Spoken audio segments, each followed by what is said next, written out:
Hello, and welcome to Magical Journey. I am your host, Daniel Cahoon. And before we get started, let me do a little bit of housekeeping today. Um, so, if you have not before and you have no idea what you're doing, I want you to check out my webpage, magicaljourney.com, for all of the links, social media. There's some special interviews, guest spots that I've done on other shows that are on there. And also there is some really good ways of getting in contact with me. And not just that, but there's more. There's also the opportunity to be able to book readings with me on there, which is going to be changed up a little bit soon, in a way that's going to be a little easier for you to be able to book readings and get the proper notifications and so forth you need for that. Also, along with that, there's more. I'm on Facebook. Magical Journey on Facebook, excuse me, has both a page and a group. The page, you're going to get a lot of stuff about current and upcoming shows, projects that are going on, that kind of thing. With the group, you're going to get a little bit more. You'll get the opportunity to be able to not only know about what's coming up and who is coming up on my show, but there's also an opportunity to engage with people who support my effort and to get a little extra information like photos and so forth, connected to the journal or the files. Sorry, the files. I keep forgetting I changed that name recently. There's also, again, more, the page for the paranormal files, which is a whole thing of itself that drops every Thursday on my show.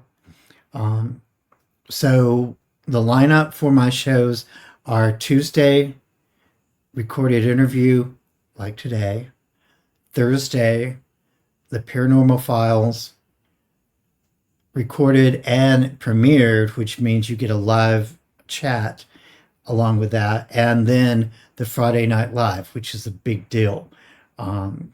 I have some really good upcoming guests. I've had some really great guests recently on there. Bruja Ryan being one of the more recent ones. If you have not seen that interview yet, please go and watch it. It's very good. It's extremely good. And there's a lot of information on there. So that is what's going on with all the social media and magicaljourney.com. Now, today I have a very, very special guest with me. We're going to talk about a pretty intense situation that kind of just involves a lifelong haunting, if you will. And it's one that has, I would say, far-reaching effects in a very, very intense way. So please join me in bringing Lyria to the stage. Huh? Hey, how are you doing? I'm doing great. Thank you. Thank you so much for having me on here. I'm really excited. I'm excited for you to be here. So tell us a little bit about yourself. I'm just a 41-year-old stay-at-home mom. I have 3 great kids, and I've got 4 dogs and a really stubborn cat. Um, and that's pretty much it. I mean, I'm just a typical stay-at-home mom. And so, as far as like social media and so forth, do you have Mhm. social media that you would like to promote? Oh yeah, I'm Lyria. You can find me at Lyria Witch on TikTok, Instagram, and on Facebook. I don't have a podcast yet, but it's in the development, and so I'm really excited about that. Yeah. And so I'm hoping to premiere it Actually, like in the new year. So that's the goal. So that's like just what I've been working on. Good deal. Yeah, the podcast will be fun. You'll enjoy that. I enjoy my podcast. So your story kind of starts out uh, at the beginning of your whole life here, um, but it really took a turn at the point where you had your son. hmm Um. Oh, I'm sorry. Go ahead. So yeah, no, I was just going to say. So if you could just tell us a little bit about that. Okay. I was 22 years old, and I was pregnant with my first son, who's now 19 and a freshman in college. Woohoo! Go Nathaniel. I'm very proud mom. Um. So like his birth was a difficult birth. We had a lot of like medical complications, and I even remember like at one point the doctors took my son's dad and my mom into the hallway, and they were like, you need to like prepare yourselves that more than likely no one's gonna go home Mm, today. It was really bad. But I'm stubborn, and I was like, yeah, I'm not going anywhere until this little guy gets here. I've waited my whole life for him. Um, so his heart rate kept dropping and they couldn't figure out why. And so they were like, if his heart rate drops again, we have to do an emergency C-section. Well, his heart rate dropped again. And when they like checked to see how far dilated I was, he grabbed the nurse's finger and she was like, yeah, it's too late. Like he has to get here now. Um, and at that point, I already felt really weak. My blood pressure had dropped, and I knew I was barely hanging on. mm, Like I could just feel it. But again, I'm like, I'm not going anywhere until he gets here. And I'm like, now after that, I don't know how much longer I can hang on. But as long as he gets here, like I'll be fine. Um, so uh I got him, he was born pretty quick because I was like, yeah, I'm like, he has to get out or he's going to die. And it ended up he had the cord wrapped around his neck. mm, Um, but he was fine. Like, even though it was like scary and touch and go for a moment, he was like picture perfect baby. I, on the other hand, as soon as he was born, I remember feeling like the best way I can describe it, when you're asleep and you're dreaming and you feel like you're falling, and so like you jerk like real hard and it kind of jerks you awake. yeah. That feeling times a million. It, I just felt like I was falling. Like I'm sitting up and I feel like I'm falling. I feel like if I lean back in my bed, I'm just gonna fall like through to the floor, like I was gonna melt through the bed. And mm, I just remember saying, I think something's wrong. And I don't remember anything else until my eyes opened up and someone's sitting over me with paddles. Um, so I was out for like 2.5 minutes. I don't remember anything of that 2.5 minutes. Uh, I wish I did. I wish I had some sort of big, reveal that I, was able to see the other side, but I don't remember not a thing, not a single solitary thing. Um, but what happened afterwards, is pretty unforgettable.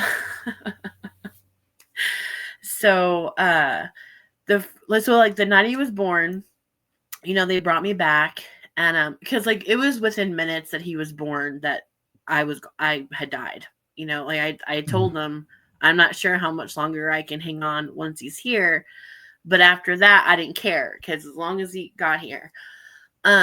So I wasn't allowed to hold him until like mm, much later in the evening because they wanted to make sure like I wasn't like gonna die again and like drop him while holding him and stuff like that. And so like I had showered and I cleaned up, and I remember I'm laying down and I'm trying to rest and I hear all these people talking. I mean, it sounds like a group of like 30, 50 people. I mean, it was just all this chatter, all this noise, and they're not talking about one subject. It's like everybody's saying something different at the same time. And I don't know, like my eyes were closed and I'm kind of half asleep and I'm kind of half awake and I'm trying to rest and I'm anxious because I want to see my baby and and so I just remember being really restless. And I remember talking to my son's dad and I go, I wish all these people would be quiet. Don't they know this is a maternity ward? Like having a human is hard. Like we're trying to take a nap.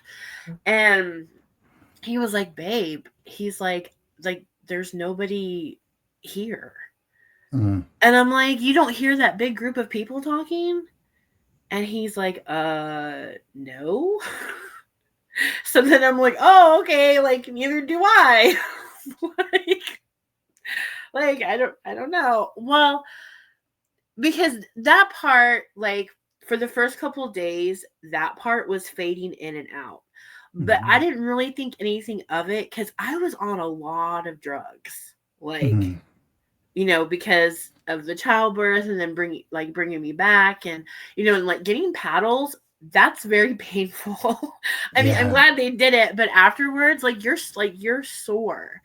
And so I was like, well, maybe I'm just like hallucinating. I mean, cuz like I said, they had me on like a lot of different, not necessarily strong medication, but a lot of different ones. Mm. So I didn't like really think anything of it. And like we went home, and within the first 3 months of my son's life was pretty intense. And that's when like the hauntings, like Oh, actual jeez. hauntings, really started.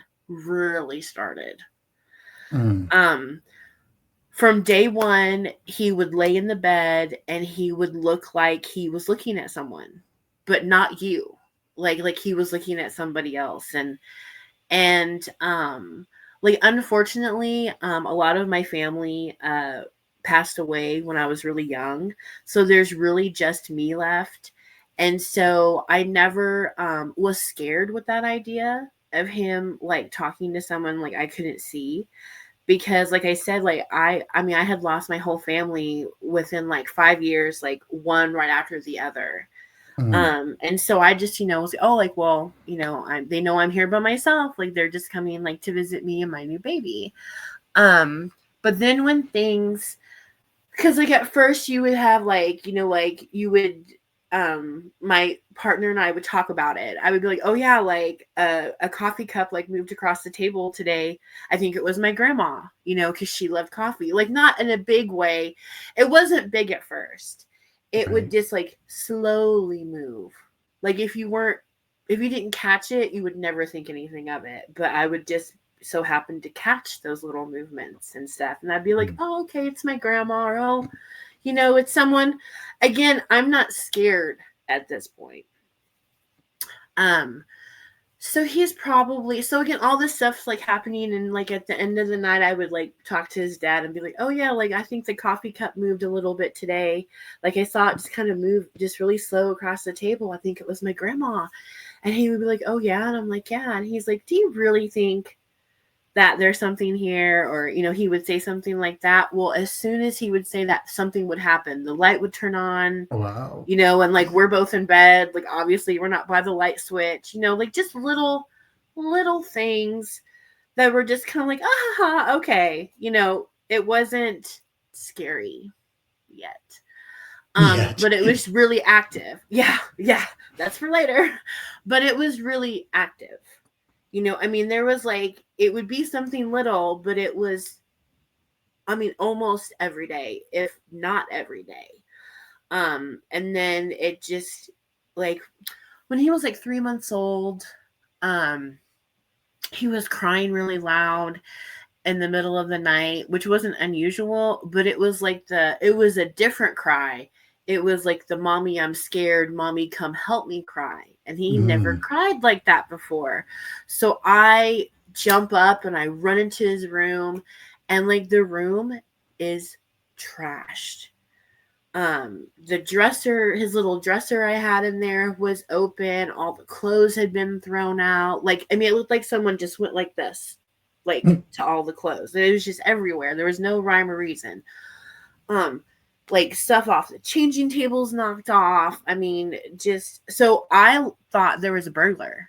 We didn't live like in the greatest, part of our town at that time. So we thought someone like had broke into our home. And so when we we turned on the lights and like we got the baby and like we're making sure no one's there. And then so we're getting ready to call 911. And then my partner was like, nothing else in the house is trashed. Like if it was a burglar, like why would they just tear up the baby's room? Right. And like when like we lived in an apartment, so like the only way you can get in is through the front door.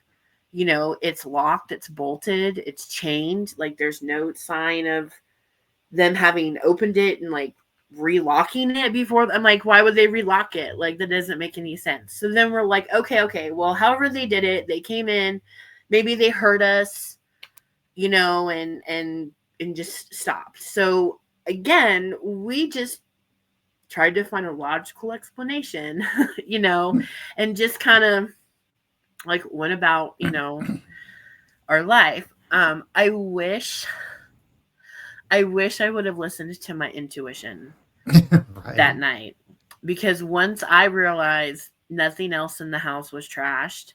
Now, my partner was very skeptical. He was an atheist. He didn't, believe in all that stuff. And I always thought that stuff was a possibility.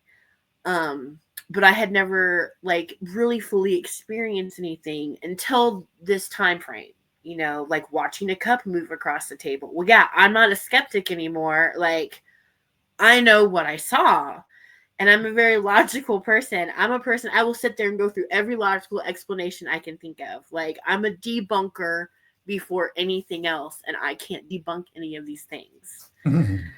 So, but even then, I mean, I just felt like something was wrong. Like something was going on. And I just couldn't explain it. It was just like a gut feeling. And he was like, no, it was a robber. Like he probably just heard us wake up and just left. And, who knows how he got in. They're geniuses when it comes, they can become geniuses when it comes to that stuff. So again, we just went on with life. So then we noticed like tensions in the house. Okay. We had like moved in people, which I mean, roommates can be tense regardless, but we had lived with these people before. We had lived with these people before and never had issues. But like, whenever you were in this house, like it just felt icky. I don't know how else to describe it. It was just icky. Like you were cranky, you were grumpy. It wasn't that, okay, cat move, that anything was necessarily, I mean, there was just no way else to describe it. It just felt icky. I noticed like when people were there, when we all were home, nobody was happy. Like, I'm sorry, my cat. No. my cat's like, let me just walk by. And like, I mean, when we would leave the house, we'd all leave the house and go out, as a group for dinner. And I mean, it was just like a veil was lifted. It was just like, oh, like it just felt good to get out of the house. And we would all be happy and positive and laughing and having a good time. But the second we would walk back in that house, the second we would walk back into this house, it just felt icky. So, I finally convinced my boyfriend to move. I was like, we got to move out of here. I was like, I don't know what it is. I said, but I'm telling you, if we stay here, like I really feel like something bad's going to happen if we stay here. And I said, I know you don't believe in that kind of stuff. I was like, but I'm telling you, like every motherly instinct, every gut instinct is telling me that we have like to leave this house. Like something bad's going to happen. So I finally convinced him that we were going to move. So the last month we're in this house, it's like it was mad. Like it knew that we were leaving. And I think it was mad. This is when I realized this is not anyone I know. or that I think I know. Because again, I would be like, oh, I think it was my grandma because she loved coffee and the coffee cup moved, or oh, this is my, great grandma Raleigh because she liked this and this moved. I mean, I would put these little connotations to people I knew. So we started packing up, and so I have a newborn. He's a little kid. He's a little infant baby. I don't have a lot of time to pack, but when he would nap, that's when I would like get things going. And we didn't have a whole lot of stuff, thankfully. But I'm very like OCD, so I want everything like organized, and so I was really taking my time, and we had a month to get it completed. So I'm really taking my time going through things, and so I remember my great grandmother, she loved the Virgin Mary. Now we were like Pentecostals, okay, like why she loved the Lady of Guadalupe especially. I don't know, she just thought it was pretty. But like I have like a lot of figurines and like little statues like she had collected over the years, and those are the mementos I wanted of hers because she was my great grandmother, and I always remember them being like in her china cabinet. It's just like the little cute little things. So I'm wrapping them up. I have like a whole bunch of newspaper and like bubble wrap. I'm really being careful with these because they're really old and really special. And so I hear the baby cry, and so I get up, and I have like everything's on a table, right? The packing supplies, the box, the figurines. See about stubborn, the stubborn cat. And so I get up and I go check on the baby. Well, he's like fast asleep. Doesn't even look like he made a noise. Okay, but the baby monitor went off, and it was his cry. So like I'm like, okay. So I'm like, well, I'm just, stressing myself out. So then I go back to the table where I'm packing up this stuff. And now, mind you, I don't hear sound. I don't hear the sound of glass breaking. I don't hear anything. Just like the day in his room, we did not hear a sound, right? We just heard the baby crying. Every single one of those statues was smashed.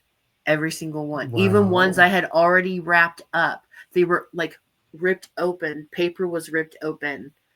And every single one. Like to the point where you can't glue it together. For some reason, I mean, it would scare anybody, but because, again, I've been thinking these are like family members I had lost, it was then I realized, oh no, this is not anyone I know. And like my gut instinct about getting out of here is right. But even then, I was happy to move, but I was still skeptical about moving because I had done a lot of research. Now, this is when I really started doing research, and this is 20 years ago.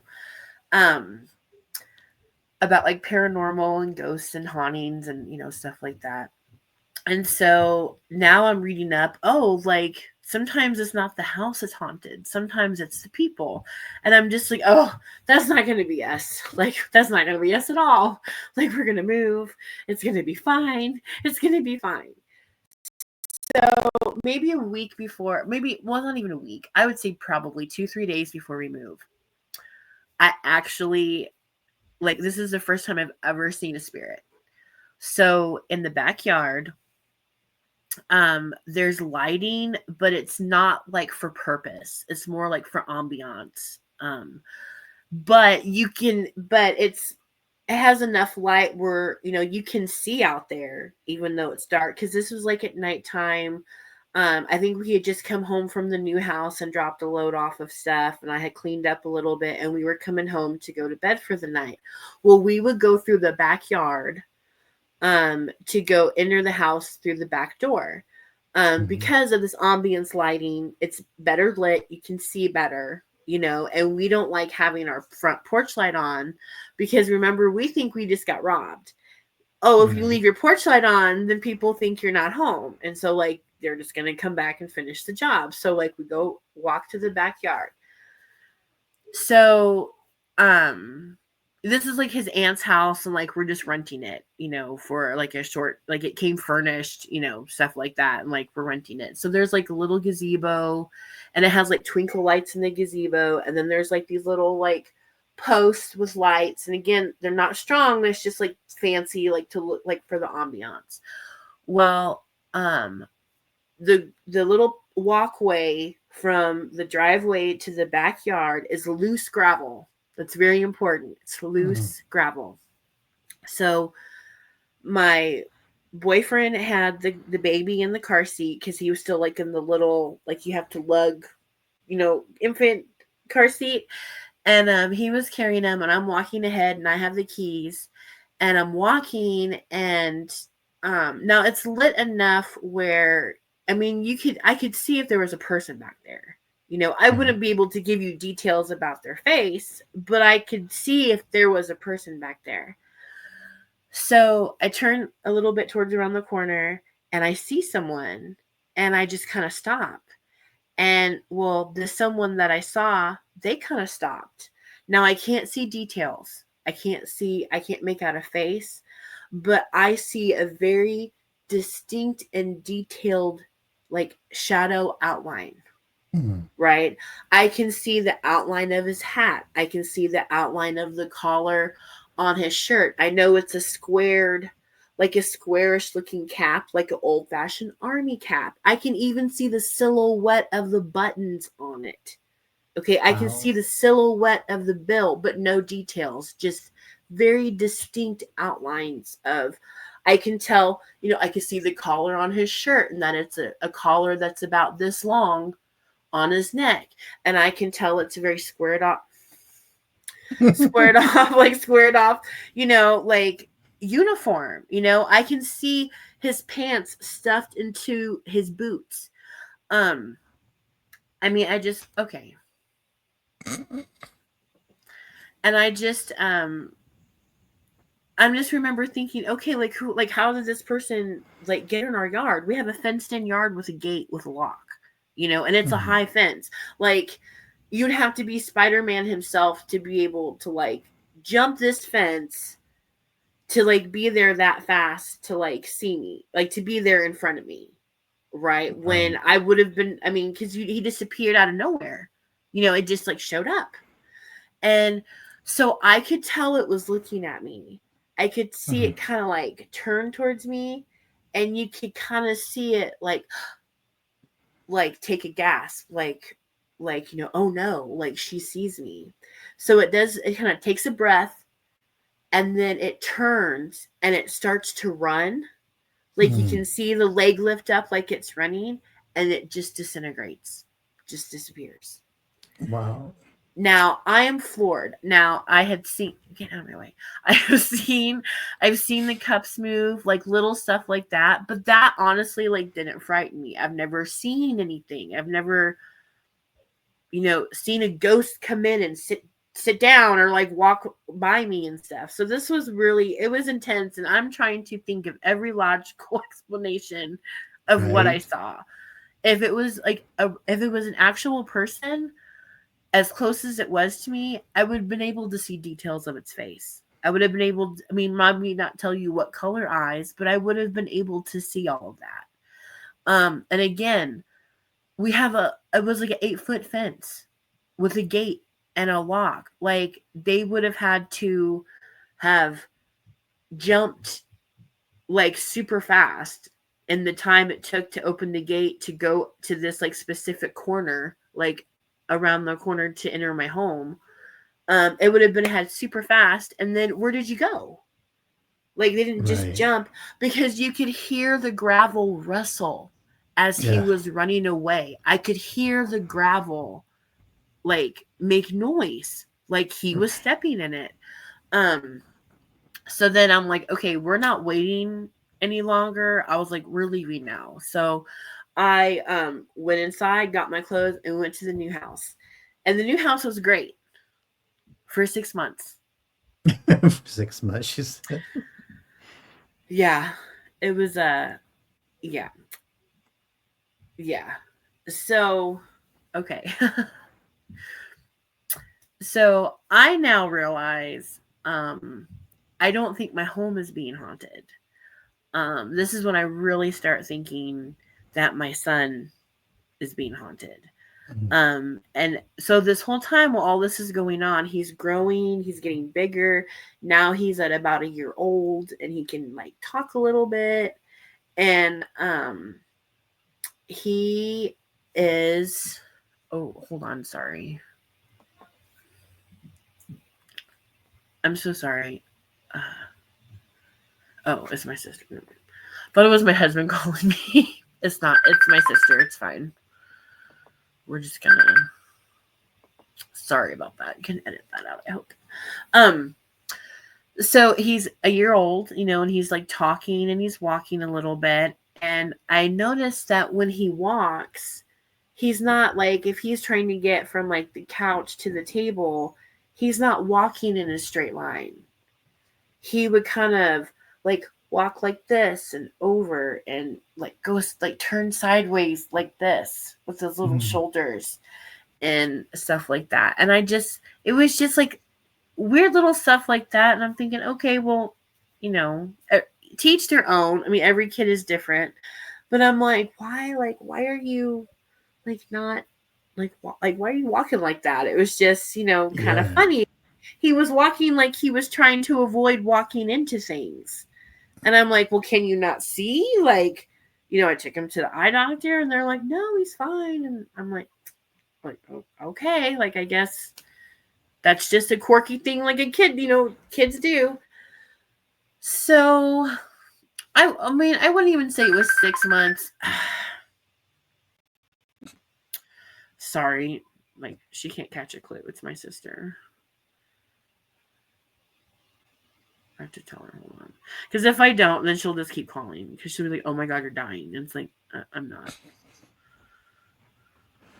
So your son was actually engaging in a sense with with the apparitions that he was seeing around him by trying to Mm-hmm. avoid like walking into them Yeah, or because I didn't that sort of realize at thing. that point, yeah, like that's what it was.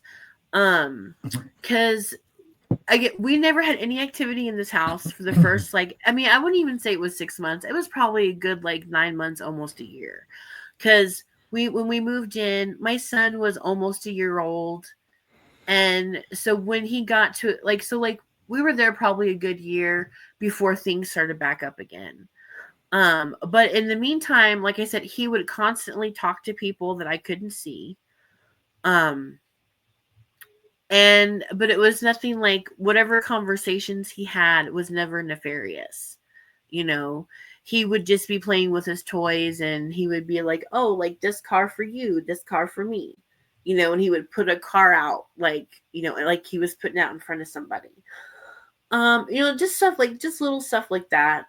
But again, I'm not correlating this with Right. him engaging in whatever is going on. I'm just thinking it's just this is my first kid. I'm thinking this is just like what kids do. So he was like, yeah, so he's 2. And I noticed things not being where I would leave them the night before. And these aren't just like everyday things. They're like specific like things that I keep in specific places, like mementos of like the little figurines, like mementos of someone that I've lost, or like special pictures, or like like I have like my grandmother's journals, stuff like that. So for like a week, every morning I would wake up and like these random special things that are in a special place hidden away would be like on the bathroom floor, not damaged. It's just like someone just said it, like want to make sure someone sees it, like okay, noted. Because again, okay, I'm not scared because we left that house, so I'm thinking, and we haven't had any activity in however long, so I'm thinking, okay, this has to be my people now. you know Right. I was so wrong. Like this has to be my people now. um so so like that happened for like a week, and then one day and I'm a stay-at-home mom with my son, and so I said, "Hey, I'm gonna go take a shower real fast. Are you gonna be okay?" And he's 2, and he's like watching Thomas the Tank Engine, and he's playing with his toys, and he goes, "Yeah." And so I go to the bathroom and I turn on the shower, and then I hear my son scream. Mm, Again, it's that like I'm scared, mommy, come help me scream. And so we had a very small apartment. I mean, it's a tiny, tiny apartment that we moved into. And um I mean, I how we even lived there, I don't even know. But it was 2 bedrooms, a bathroom, a kitchen, and a living room. And right. my boyfriend was like 6'4", and he could lay down and go like this and touch like both sides of our living room. Like that's how like Wow. small it was. So, and that's important because the bathroom, I mean, it just had enough room for like the tub, the toilet, and the sink. It wasn't there. It was like what in my family we call that was a one butt room because there's only room Right. for one butt to be in there. Yeah. Um. So for me to go like from the bathroom back into like the living room, which is like the living room and the kitchen's like open concept, Right. was not very long at all because it's a very small space. And when I went back into that room, I swear I felt my heart in my toes. Um, it was just like the scene from Sixth Sense where the mom turns around, every cabinet doors open, every drawers open, the Yeah. microwave, the refrigerator. But this is the kicker how mine was a little bit different. Everything is opened, everything's thrown out.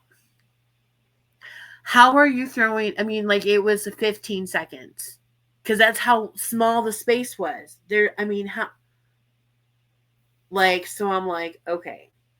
So now at this point, this happening now a second time, I'm realizing like I need to probably reach out to someone like to try to find to help me because I don't know what to do. Um, because like I wasn't like at this point like neither one of us were religious. It wasn't like we had a priest to call or a pastor or anything like that. So I go online, because this is like my son was born in 2005. So this was like when YouTube's new, internet. Like, I mean, internet isn't new, but it's like to the point, like, this is like when people were really starting to have internet in their homes more, and like vlogs on YouTube were really starting to kick off and stuff. So I go on YouTube and I'm like, I wonder if there's like paranormal groups or, is there a psychic? Like I'm kind of like just throwing it out and just seeing what I can catch. Like I don't Right. know. So I made like a little YouTube video back in the day. And I'm like, hey, like this is what's happening in my house and I really need some answers. I need someone to try to help me. I don't know like what to do. Um so this paranormal group reached out to me and they said, "Hey, we would love to come and investigate your home. Like, we don't charge anything, like we do it for free." And because this is, like again, this is when like ghost hunting groups and paranormal groups were really starting to just come up. Like, I Right. think Ghost Hunters is like the most popular show on TV at the time. Um, and like again, this isn't when like everyone had an EMF reader. Like if you had an EMF reader, you were a fancy group. Like, you Right. got like you had donors or something. Like that was a big deal. So this paranormal group was like, "Oh, like we would love to come out and talk to you and like talk to your family and talk about the things you've experienced. And we have a psychic that works with us that like is really legitimate, like really nice, and like we trust her and we wouldn't bring her in if we didn't." And I said, "Fine." I said, "That's cool." I said, "Because I honestly don't know what to do, and if Mm, it's doing this like with all these physical things, what's keeping like I mean how much further can it right. go, and so now because I mean at first it was kind of funny, like, oh, like little things are moving, and we're like, oh, like no big deal. I felt like I was living the movie Poltergeist, is what I felt like. It was little, and then it would get big, and then it's like now I feel like it's getting dangerous. Like Right. now I feel like we have a problem. So, um, so this was the first group we encountered. They came to my home.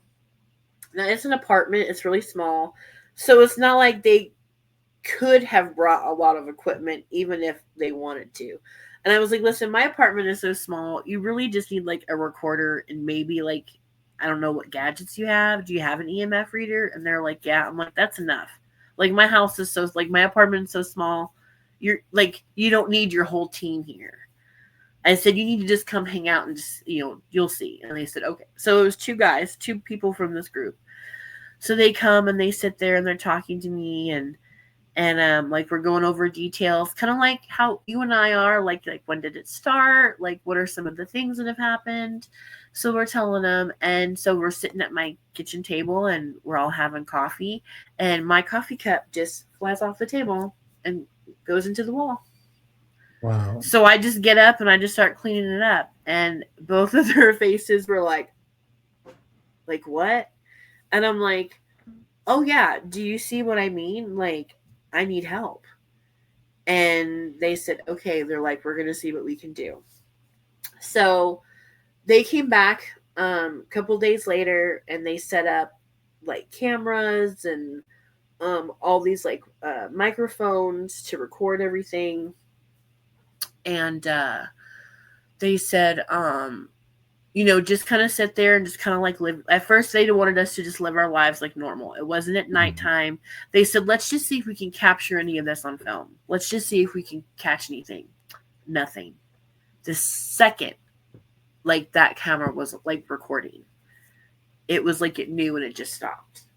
It Wow. just, but see, at this point, they both had experienced something in my home. So they knew I was legit. They knew I wasn't like, you know, making it up and stuff like that. So, so they did that a couple times. And so then they came back and they said, okay, we have a psychic we work with, and they have connections to bigger people. So we're trying to get those bigger people here because we think you need a lot of help. And I go, okay.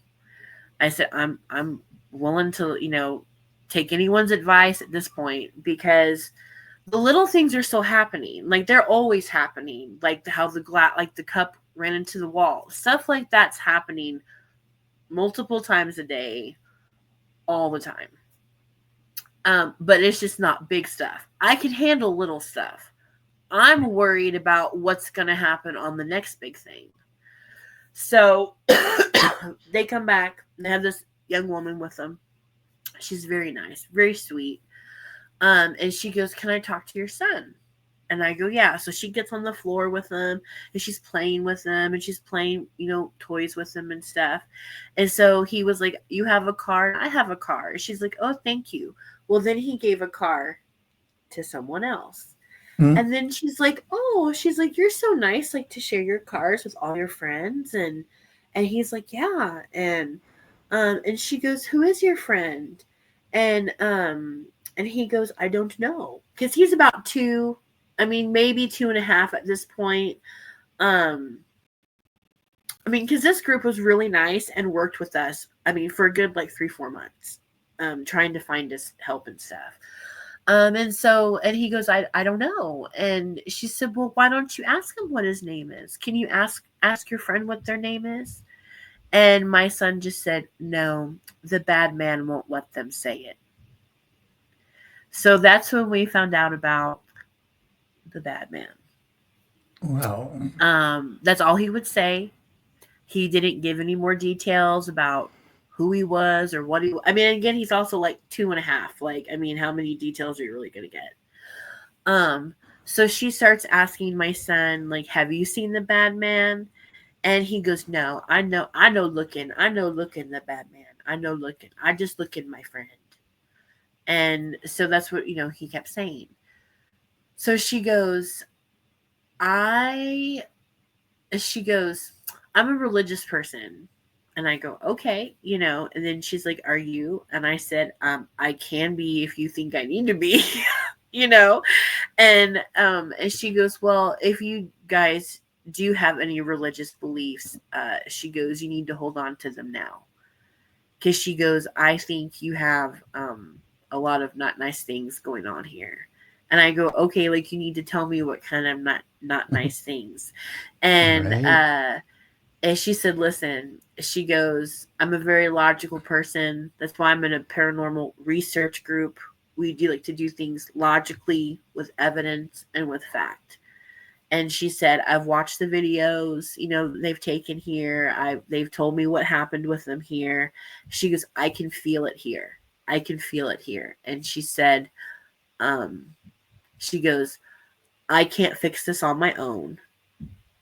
So I need to talk to a couple of colleagues of mine and I'll get back to you. And I said, okay. She's like, but she goes, if you've ever been to church, if you have any inkling of faith in any type of church or religion, she's like, you need to tap into it now. And I go, okay. So a week later, she comes back and she goes, so I have some colleagues I want you to meet, and they're going to fly in from out of town. And I go, okay. And she goes, uh, she said, um, this one colleague is really, really interested in meeting you. And she really, really wants to meet you in person. But she's not sure if she can travel here. Is it okay if she calls you on the phone? And I go, yeah. So she sets up this phone call. You're never gonna guess who it was. You're never gonna guess who it was. And a lot of people have a lot of controversial ideas about this person. Lorraine Warren. Wow. I knew you were going to say that. I don't Yeah, know why, but yeah, I knew you were going to say that. yeah. She called me and she goes, your little boy is very special. And she goes, of course, okay. Okay, so okay. Now we know at this time, the whole like everything's a demon, everything is evil type of theme they tended to have, Mhm. in their investigations and stuff like that. But from what we experienced, I believed that diagnosis. And she was like, she goes, your son is a doorway. He's supposed to be a doorway to help people on the other side, Mhm. communicate with us. She's like, I believe that he's going to be able to do what I can do when he's older. And she goes, he Wow. can do it now. He just doesn't realize it. And I said, okay. And I mean, I'm like, I'm on the phone with Lorraine Warren. That's number one. Like, I'm like, can't even barely like comprehend what she's saying because I'm too like, like, oh, Right. I guess Lorraine Warren, like, I love Amityville, like, Right. sort of thing. And like, because like, I think Paranormal State was like a big show at the time, and like, she was on Paranormal State, a lot, like the paranormal TV show, I think it was called.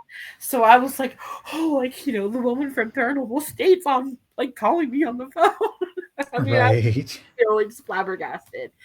And she goes, I think your son's gonna be able to do what I can do one day. And she said, but the bad thing is that a lot of bad things will try to use him to get in to our world. And she said, I believe that's what this entity is doing now. She didn't call him a demon, but she was like, he is a bad man. And she goes, um, if there was ever a human on earth evil enough to be a demon, she goes, I would say it was him. And that's all she Mhm. ever told me. That's all she had ever said about this. And she never gave me details or a name or anything like that. Now, I did research about the home we lived in that we brought my son home to and about the home that we were living in at that time. Both places had horrible, tragic accidents where multiple families had died in those homes. Mhm. Like, not like not in recent times, but they all have like a dark history. Um, so I said, okay. So I was like, so what do I need to do to keep us safe? Because this is like, where it's going. And she's like, well, I've, talked to everybody and I know like what's happened there. And then she said, I'm going to send someone over.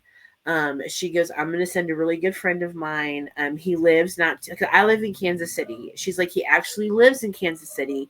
And she goes, he's a priest. He's a friend of mine. And she's like, whether you believe or not, it'll at least, you know, like put up a barrier for whatever this is, trying to get it.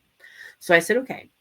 So this priest came over. He was very nice, very polite, very cordial. Like, I mean, I'm open to all faiths. My like partner was not. But even at that point, he was like, yeah, I'm willing to do. Because even at that point, he was scared.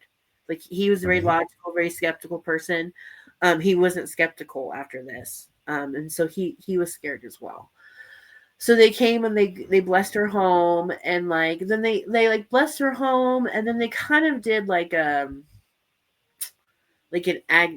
overall agnostic blessing. Like, it Mhm. wasn't like a Catholic faith-based blessing. It was he did do that, but then he also did just kind of like an overall agnostic, so it kind of be open to like whatever we wanted to bring to that table, being his father Right. himself. And he was just really nice, and it felt a lot better. It felt a lot better. Like, the second he did it, it felt a lot better. So I was like, okay, maybe we'll be okay for a hot minute. So um so at that time, my mom and I have always had a very tumultuous relationship. So there's been points in time where we've talked on and off. Like, we'll be good for 10 years and not talk for 3. um so we were like on again time, at this time. And so my son and I were going over to her house, to her apartment, like on the weekends. So, because like after like they did the blessing, everything's great at my house. Like, not even the little stuff is happening. Like, it feels easy, it feels lighter. Everything just feels so much better. So we started going to my mom's house and we would spend the weekends over there. And so my mom has always had like health issues and stuff. So I always like clean her house, and she had at this apartment, she had a little like porch area where it was like fenced off. It was a ground floor apartment, and it's like she had a porch, but it was like fenced in. So Yeah. like when you walk into the apartments, you couldn't just see her porch, and her patio door. It was all like fenced in. Well, the ivy would just go crazy in this place. I mean, it was like popping boards out of a brand new fence. Jeez. So, and this is probably maybe a couple months after the blessing, and it was like becoming springtime and it was becoming hot. And I'm staying over there, and my mom wasn't there for some reason. I can't remember where she was. Um, and uh this ivy is just taken over her porch. I mean, it's even growing on the ground, like across the cement, like this way. So I'm like, ooh, it's a beautiful day. Oh, she was at work. I was staying a couple extra days to do like housework and stuff. So I'm like, oh, it's a beautiful day. My son and I can be outside, and I'm going to cut down all this ivy, and I'm going to like make her little porch area look pretty. And I had bought like some rose bushes, and I just was gonna be like little Miss Gung Ho and get it all done for her. So we're out there, and my back is turned to my son, and I'm like digging in the dirt. And again, this little porch area has a fence, okay, and it's like a 6-foot fence. Um, and it's not a huge porch, not a huge area, right? Like, there's barely room to put like lawn chairs out there. So my son, I could hear my son kind of like talking and playing with himself or with whoever, and I'm not really thinking anything of it. And then my back is still turned to him, and I just hear him say, "No, no, I don't want to. No, no, I don't want to." And then he starts crying. Wow. So I turn around really fast, and he has a handprint on, like, this on his little face, like a huge red handprint, like someone just came and just let him have it. Wow. I'm freaking out. Again, no one could have jumped that fence. I would have saw him. Nobody could have jumped that fence and then jumped back over in the time it took me to turn around, you know. Plus, there's gravel and there's dirt and there's gravel on the walkway on the other side. I would have heard it. The doors are locked. No one else is in the apartment. I mean, I'm like freaking out. I call my mom. I'm scared. She comes home from work. I call his dad. His dad comes and gets us. I'm like just freaking out. Just so upset. And okay, so before that, I kind of got out of order. Before that, when my son would play in my mom's room, she had like a bed with like a big wooden headboard, right? Yeah. And so we would all kind of like lay on the bed, kind of like this, like leaned up on the bed. And he would jump around and like, jump on the headboard. And he was playing on it where he would like hunker down and then he would go, boo. And then he would laugh. So we made a joke like, oh, like, who are you playing with? That's what my mom said. And he turns and looks at us and he goes, Justin. And we said, oh, you're playing with someone named Justin? Yeah, my friend. And we go, okay. So, and you could tell Justin was a kid. You could tell when he would say he would play with Justin, that's when the toys would go off by themselves. Or, you'd be walking in my mom's, living room and then the Hot Wheel would just kind of, roll by. But you could just tell, like, you could tell it was a kid. You could tell it was a child. And so when when he got slapped, like, I knew that wasn't Justin. I just knew it. I just knew it wasn't Justin. How I know that, I don't know. So we go home. I'm so upset. So I call the psychic who hooked me up with Lorraine before. I'm not trying to talk to Lorraine. I'm just trying to talk to her like, hey, like, now it's happening at my mom's house. Now it's happening every time we go over there. Like, it's going on at my mom's house. And she said, yeah, because you blocked him off from staying at your house. But he wants your kid. He goes, so where else is your kid staying if it's not your house? I said, oh, well, grandma's house. And she goes, yeah, that's why he's over there. And I said, so do I need to have this priest come like do this at my mom's house? And she's like, it probably wouldn't be a bad idea.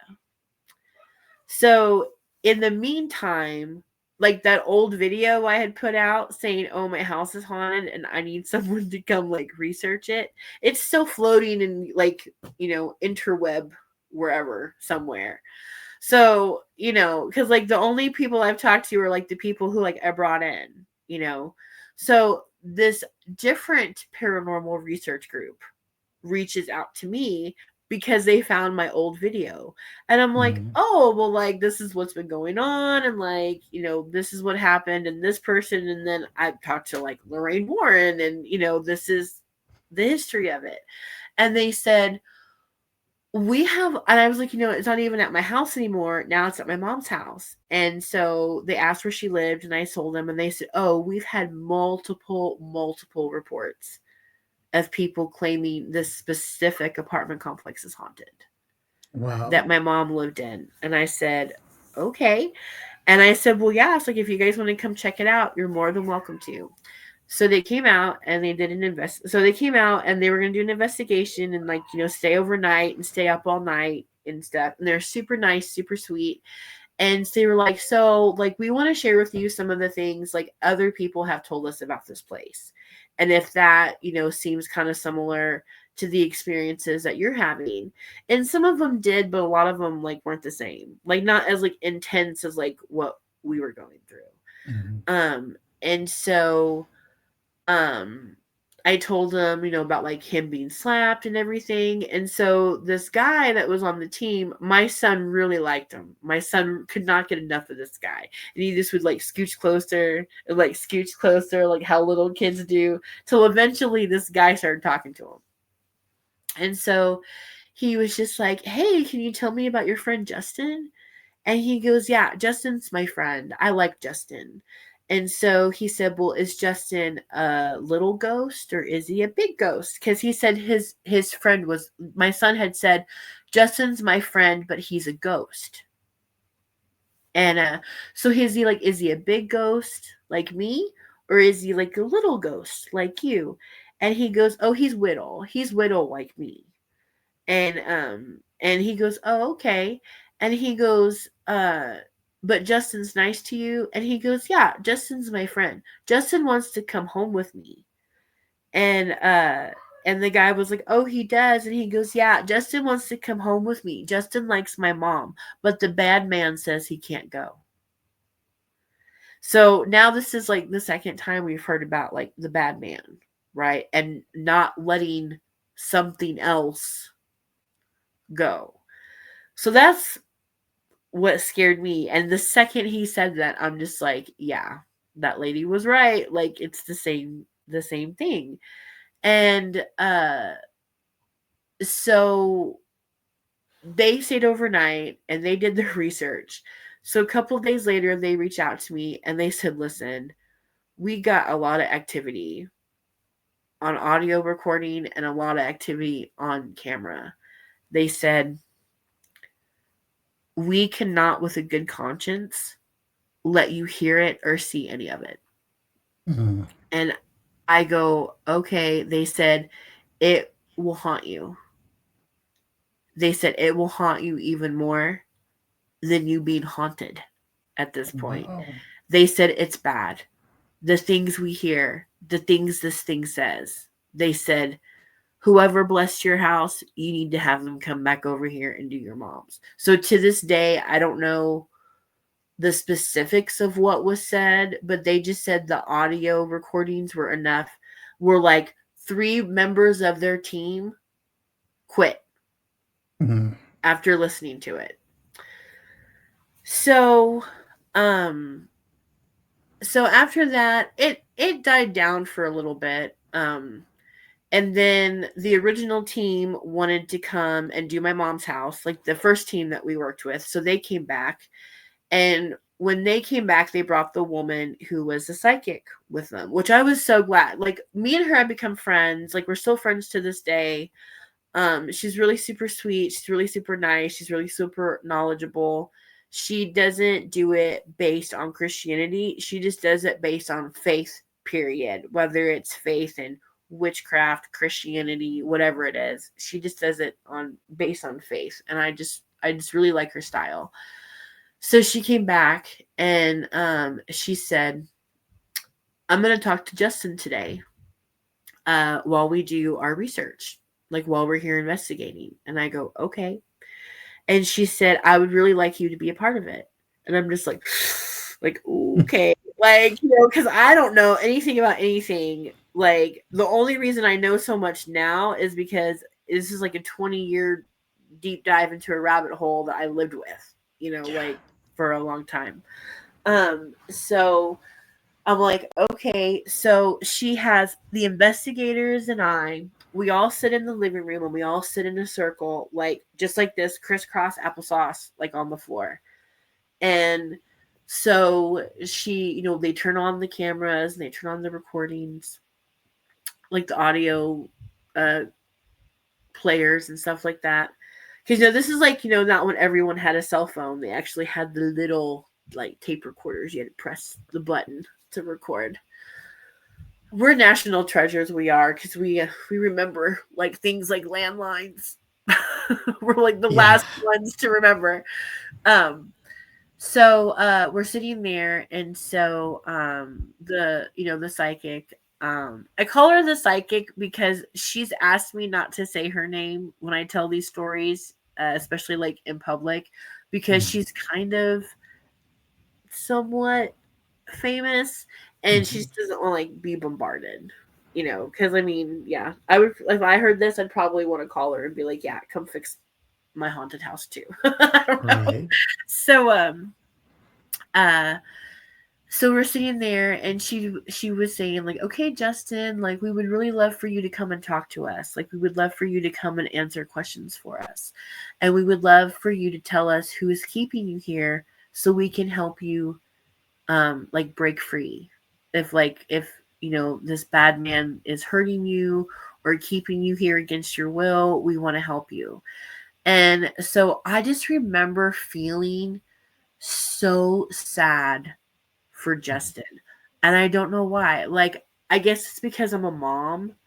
And so I'm just imagining a little boy like lost and like your mom's not there, your dad's not there, like, and just like a bad person, like, even if it's in like the other realm, you know, like a bad person's keeping you. Like, I just, in that moment, I just felt so sad. Like I was teary eyed and I was just thinking about Justin and how I wish I could be his mom and how I wish I could hold him and like let him know that like if you're scared, it's okay. Like I'll hold you. So at that moment, when I'm thinking this, I get this feeling in the pit of my stomach, like all of a sudden I'm going to throw up, but I don't. But I feel like I'm going to. And then that's when the icy feeling started. It was Mm-hmm. right here. It started like in my inner thigh because I'm sitting just like this, crisscross applesauce, and it kind of spreads out and it's like ice. I mean, it Mm-hmm. is ice and it spreads out to like a circular area, like right on my legs. And I could feel it like a little bit up here. I well, he sat on my lap. Justin came and sat on my lap. He sat on my lap and he leaned back against me. You could feel it. They even did a thermal reading. Okay, and not I'm not like saying this like to be gross, but you know, your crotch area is usually warmer than the rest of your body. So Mm-hmm. like I was just like, oh yeah, like he's sitting right here. I can feel him. He's sitting right here. So when they're doing the little thermal gun, I mean, they're pretty much pointing it right at my, you know, at my crotch area, and it was 60 degrees cooler than the rest of Wow. my body. Yeah. Wow. So, um, I just started crying. I just started bawling because I'm like, I am holding a ghost, like a little boy is sitting on my lap. You know, like it was really, it changed me to this. I mean, it really did. So the psychic, knowing that like Justin was there, she was like, Justin, I'm gonna help release you from this bad man and you can go home with Lyria. Like she'll take you home. And I did. Like I was like, I'll take you home. Like you just need a mom. I'll be your mom. You know, like it just touched my heart for some reason. And even now it makes me like teary eyed just thinking how bad I felt for him. And so the psychic was like, we're taking care of this now. She's like, we're getting rid of this problem now. And I go, okay. She said, so you have to be serious when you say like Justin can come home with you. And I go, like, yeah, like Justin can come home with me. Like, you know, that's fine. And she's like, good, because she's like, we're gonna make whatever this is really mad. Because I need him to be mad. So I can see him, so I can get him. And I go, okay. So she had a mirror. She had like this little mirror. It looked like the shape of a stop sign. Then she had like a black cloth, and then she had red ribbon. Not ribbon, it was like twine, but it was like Mm-hmm. the red, like the silky, like it looks like twine, it looks like rope, like little, I don't know. I'm so crazy. Like the little braided rope, but it's not Yeah. like, you know what I mean? It's like it's not twine, but it's not string and it's not ribbon, but it kind of looks like it.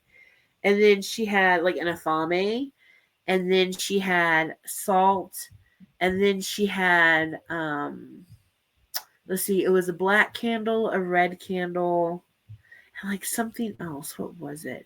It was like another herb.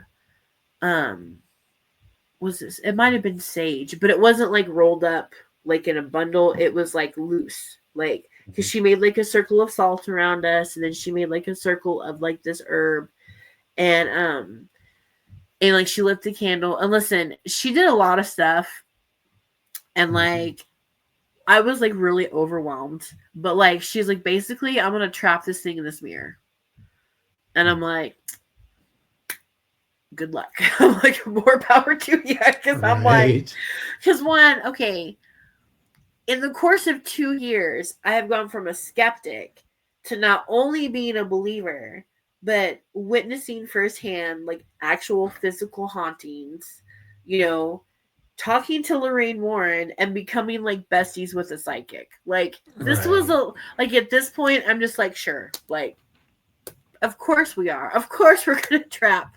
Oh, and by the way, she calls Lorraine. She calls Lorraine before we do this, and Lorraine's like, yeah, it's a demon and you need to like trap it. So she's like, basically, Lorraine told me how to make a demon trap. And I'm like, oh, so this is a Lorraine Warren demon trap. She's like, yeah. And I'm like, you should brand this. Like, you can make some money. Like, we just joked like that. Like, you know, me and the psychic or whatever.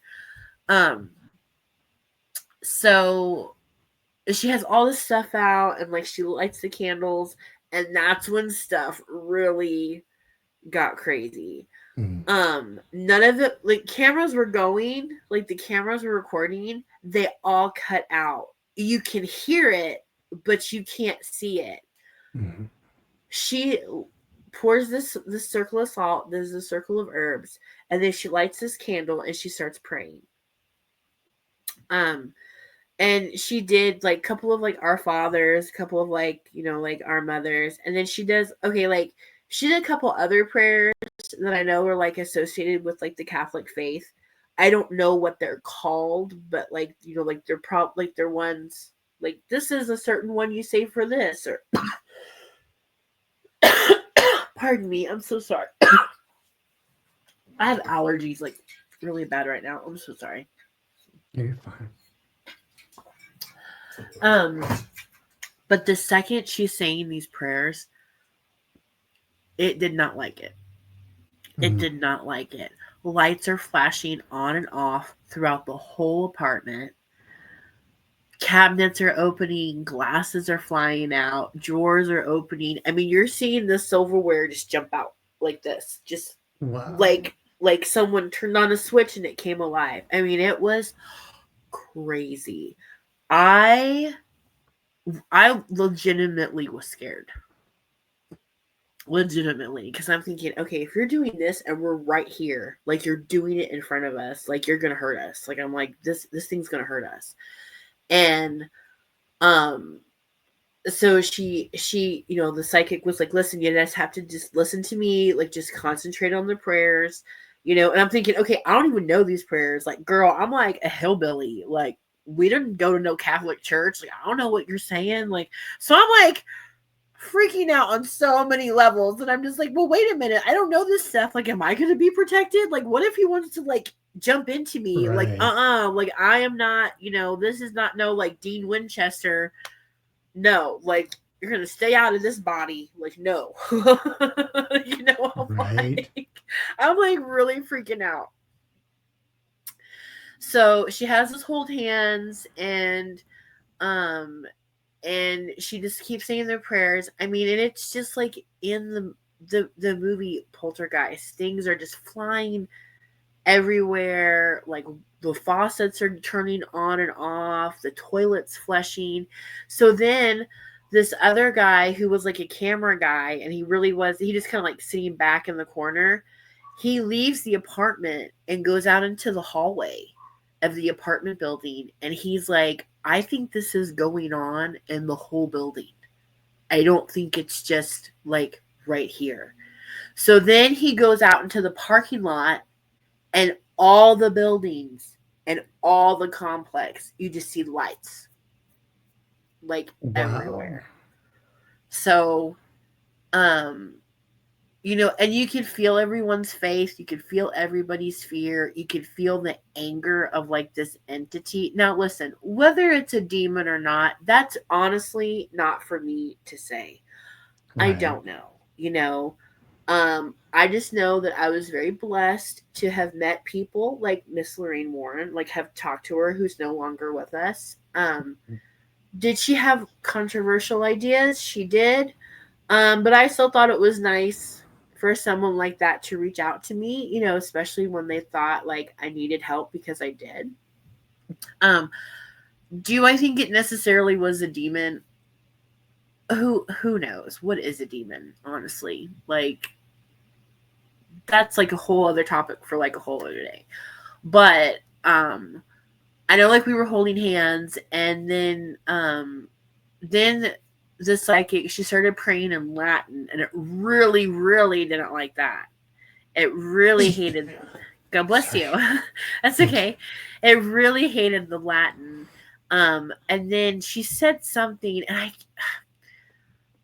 I can see her like when I think back to this moment. It just sounds like wind rushing. You Mhm. don't. I mean, things are flying all over the place. Toys are going off, TVs going on and off, like the water, the toilet flushing. I mean, everything. But you don't really hear anything. It's almost like wind, almost like a tornado, but not as loud. You know, so I can Yeah. see her. I can see the psychic. She's standing up. I can see her mouth moving. I can see her hand up like this. She has she has like holy water, and then I think she has like her rosary and she's just like she's like throwing out salt and I just I could see her mouth moving and then I just see her like touch her heart and she says something and then she puts her hand back up like this and it just stops. Mhm. Everything just stops as like as quick as it started. It was like someone just went like that and it just Wow. ended. Um and she goes, "I think I got it." Now, I've asked her to explain to me now, like years later, that I'm like a practitioner of witchcraft and stuff like that. I'm just like, okay, now I have questions. Like, how did you Yeah. specifically get it in this mirror? Where is said mirror? And stuff like that. But she's like, I can't explain it. She's like, I just know it's in there. It's safe. It's never getting out. And she's like, but to this day, she has it wrapped in a black cloth. She has it in a box that's sealed with candle wax, right? Like it's like a little tin box thing in a drawer, like in a desk in a basement. Okay. She said to this day, if you go down there and open that drawer, you'll hear it like if anyone opens that door, she said you can hear movement inside the tin box. Like you can hear it shuffling in there, like trying Mhm. to get out. I don't know. I don't know how Wow. legitimate that is. I've not witnessed that, but everything else I've said tonight, yeah, I was there. Right. And if I hadn't have been there, I wouldn't have believed it. So, Right. Yeah, that's pretty intense stuff. So the the whole thing with like trapping the bad man and so forth, it's pretty much put an end to the experiences then, correct? to that stuff, yeah. Like to Yeah. like like the malicine, malicious, you know, uh, stuff. Um, but we still, but my son has experienced stuff even to this day. He'll say like, oh, like I lost something and I couldn't find it and I know I looked everywhere and I'll go to the bathroom, I'll open the door and like whatever I was looking for is like right there, like on the Wow. floor. And he goes, I think it's Justin. Like he talks about Justin. Justin stayed with me for a very, very long time. And now we believe he stays with my son. Um, my son buys Hot Wheels every once in a while and like lays them out because he thinks Justin will come and play with them still. Wow. So, yeah. But my son's a little psychic and doesn't want to admit it, but he is. And see, like what happened with me with like with the NDE, the near death experience, with me, I pick up like it changed me. I think it Mhm. opened a channel that I had closed off. Do I believe anyone can be psychic? Yes. Anyone on this earth, once the second you're born, you can be psychic and you can see spirits and entities and all that. But we as society have been taught to tell you it's not real. So Right. we're teaching you how to turn that part of yourself off. I never did that. I always, because I knew what was happening in our home. Like I could see it and I didn't want him to feel like I didn't want my son to feel like he couldn't come to me with those things. But ever since the NDE, and that's why I think I heard all those voices, Mhm. was I was like picking up on things from the other side. Now, I don't hear voices. Um, it's going to sound so strange. Like when I give a reading to someone, well, I don't Mhm. give out readings, but I'll be like, hey, like, did this happen to you with like a very specific detailed description of a home, a room, a car, and like an event happening? And they'll be like, how did you know that? Like, how did you know that specifically happened? It's almost like I remember everything. I remember everything, a blessing and a curse at the same time. Um, but it's like I will get it's almost like I get a memory in my brain, but I know Mhm. it doesn't belong to me. Like I know it belongs to this person to my left who's checking out at Walmart. Um, and so the NDE brought that about with me. Um, so not only when we're experiencing like the physical hauntings of what's happening in our home, I'm feeling all of the emotions, whatever it is putting out, you Right. know? So that's why I was like, yeah, this is bad. Like, you know, when I realized it wasn't good anymore, it's like, yeah, because I could feel like it had, you know, Mhm. malicious intent, you know, towards us. Yeah. And so, yeah. But it wasn't, Wow. I was not haunted again till I was an adult a couple years ago in a house Wow. across the street from where I live now. Oh, jeez. Yeah. Yeah. And nobody lives there longer than 6 months. And the house is sitting empty now. And I can almost guarantee you, if I go out there, you'll see shadows and lights in there like someone's living there. And you'll go in there and it's completely empty. Wow. Yeah. Pretty intense stuff. Yeah. Yeah. So I'm going to probably pull this in and we're going to continue this discussion on another day because there's a lot going on here. And there's a few areas that I want to touch on that you've talked about tonight, um, and specifically like the ongoing stuff. Um, Hmm. I want to dive into a little bit more, but like I said, I'm going to pull this in for the night for that. But I appreciate you. I appreciate your sharing your experience with this because this was pretty intense stuff. Oh yeah. Oh yeah. It Very was a intense good stuff. oh yeah, it was a good like 3 years of our life of just kind of being uncertain every day of like you never knew what you're gonna wake up to, Oh you yeah, know? yeah, definitely. Yeah. Yeah. Sounds like it. All Yeah. right.